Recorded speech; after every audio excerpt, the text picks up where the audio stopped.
standarnya dilepas terlebih dahulu baru kita naik, atau kita naik terus standarnya dilepas?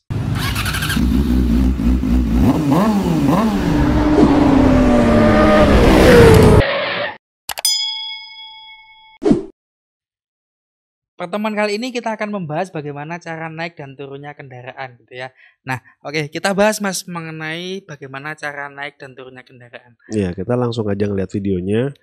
Jadi di video ini sebenarnya fokusnya pada saat kita naik kendaraan itu nengok ke belakang, dimana kita bisa mengumpulkan informasi di belakang apakah itu ada bahaya atau tidak ya. Nah begitu pula pada saat turun, itu turun juga sebelum turun dari kendaraan itu harusnya nengok ke belakang dulu, apakah posisi kita pada saat menempatkan kendaraan itu sudah aman apa belum. Jadi seperti itu. Oke, jadi kalau mau naik dan turun kendaraan, amannya disarankannya adalah menengok ke belakang ya Mas ya. Jadi pastikan belakang aman, terhindar dari kendaraan, baik motor ataupun mobil gitu ya Mas ya. Nah, berikutnya kita tahu kalau berkendara aman di jalan itu ada 3 hal. Iya. Yang pertama adalah manusianya, jadi manusianya aman atau tidak, dan berikutnya adalah kendaraan dan lingkungan. Nah, kita akan bahas satu persatu Mas, dimulai dari manusianya itu. Ya, dari manusia. Kita sebenarnya di video ini mengajarkan untuk kebaikan ya. Artinya kita menganjurkan untuk menjadi habit, kebiasaan. Karena kebiasaan ini yang kita coba kasih tahu adalah kebiasaan untuk menghindarkan orang jadi dari resiko-resiko sekecil apapun. Supaya tidak terlibat kecelakaan atau terlibat musibah lah, ceritanya seperti itu. Itu dari faktor manusianya.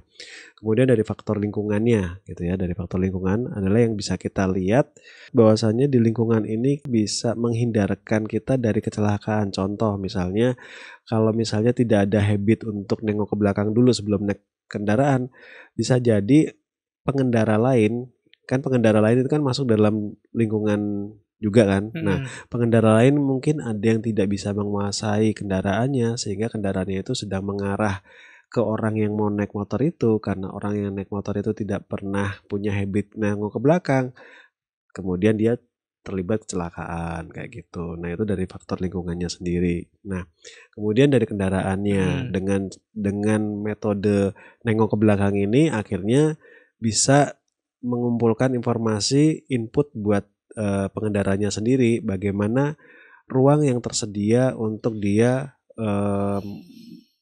melakukan kegiatan untuk naik kendaraan atau mengeluarkan kendaraan itu dari parkiran. Jadi itu akan makin membantu dia mengumpulkan informasi sekitar. Jadi kurang lebih seperti itu. Nah, oke. Jadi intinya adalah kalau kita mempunyai kebiasaan yang baik, otomatis kita akan mendapatkan efek atau imbas yang baik juga gitu ya Mas ya. Nah, kita akan ngomongin tadi tentang video yang sudah kita sampaikan ke teman-teman. Kalau kita mau naik dan turunnya kendaraan ya dengan kita menengok ke kanan terlebih dahulu. Yeah. Nah, terlepas dari itu tadi dari video adalah dengan standar tengah. Standar tengah di video ya, tadi. Di video ada standar tengah, dan tentu saja juga dari motor itu ada standar sampingnya. Nah, kita kalau mau naik dan turun sepeda motor, kita dimulai dari naik terlebih dahulu Mas ya. Nah, kita naiknya itu standarnya dilepas terlebih dahulu baru kita naik, atau kita naik terus standarnya dilepas? Nah, memang kejadiannya di lapangan kebanyakan adalah naik dulu baru standarnya dilepas ya. Nah, sebenarnya kita menganjurkan adalah sebelum naik itu standarnya dilepas dulu, baru naik. Ya, itu dianjurkan. Kenapa? Memperkecil resiko yang bakal ada, walaupun resiko yang bakal ada itu juga kecil. Jadi makin kecil lagi gitu. Jadi contoh nih, misalnya kebiasaan tidak pernah ngelepas atau ngelipat standar samping dulu, dia langsung naik gitu ya. Yang terjadi adalah kemudian pengendaranya ini nanti mau nggak mau harus nurunin kaki kanan. Kemudian badannya dimiringin ke sedikit kanan supaya ada ruang untuk kendaraannya atau di standar sampingnya untuk bisa dilipat.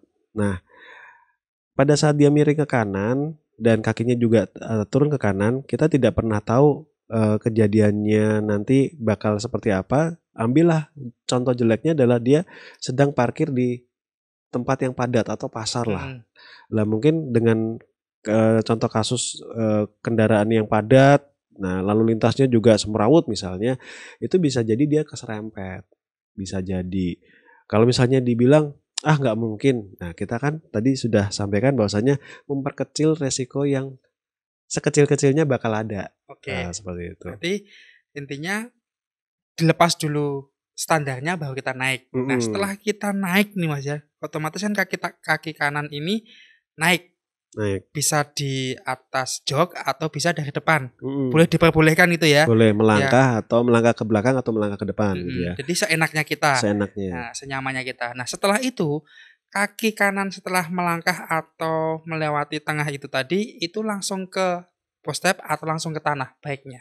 Nah, jadi kalau anjuran kita itu setelah kaki kanannya sudah sampai nyebrang gitu ya, itu silahkan letakkan di bar step atau foot step. Nah, kalau yang matic berarti di floor step atau di lantainya gitu ya. Sehingga kemudian kegiatan misalnya yang matic gitu ya, itu tangan kirinya, jemari kiri itu megang tuas rem untuk mengunci roda belakang. Nah, kalau yang buat bebek sama yang sport itu kemudian kakinya itu menekan rem belakang supaya ngunci. Terus melakukan kegiatan muter kunci kontak, nyetater. Nah, ya aku tahu Mas. Berarti fungsinya naik di atas postek atau di floornya untuk matic itu kalau motor sport atau bebek ini langsung menekan remnya supaya motor ini tidak tergelincir ke atas ataupun ke bawah di posisi kendaraannya di naikkan atau turunan gitu ya Mas ya. Kalau matic tangannya ini menekan tuas remnya supaya juga tidak sama, tidak tergelincir gitu ya. Nah, itu adalah naiknya. Berikutnya adalah turunnya Mas. Ya, kita untuk turunnya. Turunnya apakah sama prosesnya?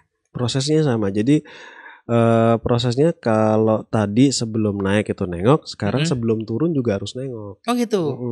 Jadi kembali lagi supaya kita itu pada saat mau turun ini benar nggak kita berhentinya itu aman di sini gitu ya. Karena pada saat itu kita bisa memutuskan kembali, oh udah aman, berarti kita turun. Atau yang berikutnya adalah supaya kita tidak langsung mencelakai atau menendang orang yang di belakang kita. Bahaya juga misalnya ada mungkin nih yang bonceng udah turun gitu ya, tapi karena dia nerima telepon, dia masih di samping jok belakang. Sedangkan kita yang depan gak nengok belakang. Asal main tendang aja gitu kan.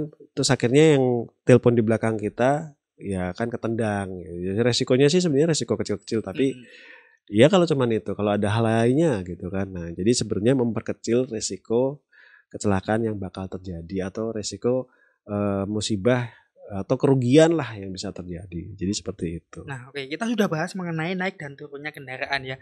Naik sudah, turun sudah. Dan gini, mengenai naik dan turun lagi, nah ini tadi kan yang kita bahas adalah motor-motor standar ya dengan cc-cc kecil. Ya. Nah, tentu saja akan untuk penanganannya atau untuk naik dan turunnya kendaraan yang cc besar atau motor-motor besar tentu saja juga akan harus berbeda dong Mas ya. Nah ini kalau menurut Mas Oku gimana? Kalau yang cc besar itu berarti di atas 500 cc ya, itu sudah masuk kategori motor besar. Nah, memang ada beberapa tipe dan juga memang berbeda caranya. Karena apa? Dimensinya besar, cc-nya besar, juga beratnya juga beda. Sehingga caranya juga beda dalam memperlakukannya. Tapi tujuannya satu. Bagaimana untuk supaya pengendaranya itu jauh lebih aman. Nah, itu habit-habitnya memang beda sih perlakukannya. Seperti itu. Mungkin akan kita kulik di video berikutnya ya Mas ya, untuk naik dan turunnya untuk motor ber-cc besar ya atau motor-motor moge lah ya, motor gede. Nah, jadi kesimpulan pada pertemuan kita hari ini adalah ketika kita mau naik dan turun sepeda motor supaya aman di jalan gitu ya, pastikan nengok ke belakang dulu ya Mas ya. Nengok ke belakang dan pastikan yang belakang itu tidak ada kendaraan baik motor ataupun mobil yang bisa saja mengancam keselamatan kita. Betul. Nah, oke. Untuk pembahasan kita mengenai naik dan turunnya kendaraan sudah selesai Mas. Nanti kita akan bahas di lain kesempatan, di lain video, tentu saja dengan pokok bahasan yang berbeda pula. Kayak gitu. Kayak gitu ya. Mungkin itu aja Sampai jumpa di lain kesempatan. Terima kasih.